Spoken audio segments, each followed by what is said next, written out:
Facebook, Instagram మాతృ సంస్థ meta త్వరలోనే ఏఐ కోసం ప్రత్యేక యాప్ తీసుకురావాలనుకుంటుంది. దీనిపై ఓపెన్ ఏఐ సీఈఓ స్పందించారు. ఆర్టిఫిషియల్ ఇంటెలిజెన్స్ విభాగంలో ఓపెన్ ఏఐ సంస్థ దూసుకెళ్తుంది. చాట్‌జీపీటీ చాట్‌బాట్ సేవలతో అంచెలంచెలుగా సంచలనాలు సృష్టిస్తుంది. ఈ విభాగంలో పోటీ ఇస్తున్న మెటా కూడా తన సేవల్ని మరింత మెరుగుపరచాలని చూస్తుంది.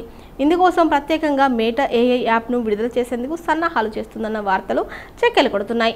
అలాగైతే తాము ఓ సోషల్ మీడియా యాప్ను తీసుకొస్తామంటూ OpenAI CEO Sam Altman పేర్కొన్నారు.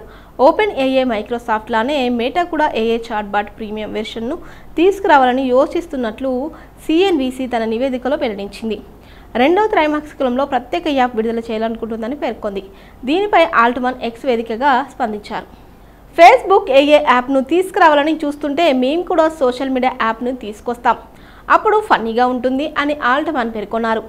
అయితే ప్రత్యేక యాప్ విషయంపై మెటా నుంచి మాత్రం ఎలాంటి అధికారిక స్పందన లేదు.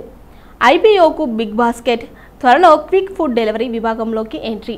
2023లోనే మెటా ఏఐ సేవలను లాంచ్ చేసింది. ఇది ప్రశ్నలకు సమాధానం ఇవ్వడమే కాకుండా ఇమేజ్ జనరేషన్ సదుపాయాల్ని అందిస్తుంది. ఏఐ సేవల్ని మరింత మందికి చేరువ చేయడం కోసం తన ప్లాట్ఫామ్లైన Facebook, Instagram, WhatsApp Messenger, search బార్లలో ఈ కృత్రిమ మేధా సేవల్ని జోడించింది. మరోవైపు ఈ విభాగంలో సేవలు అందిస్తున్న ఓపెన్ ఏఐ, గూగుల్ సంస్థలకు గట్టి పోటీ ఇవ్వాలని కంపెనీ సీఈఓ మార్క్ జుకర్బర్గ్ చూస్తున్నారు. అందులో భాగంగా ఏఐ మౌలిక సదుపాయాల కోసం ఈ ఏడాది $65 బిలియన్ పెట్టుబడి పెట్టాలని చూస్తున్నారు. మరోవైపు మెటా రియాలిటీ ల్యాబ్స్ కింద ఏఐ ఆధారిత హ్యూమనాయిడ్ రోబోలపైన పనిచేస్తుంది.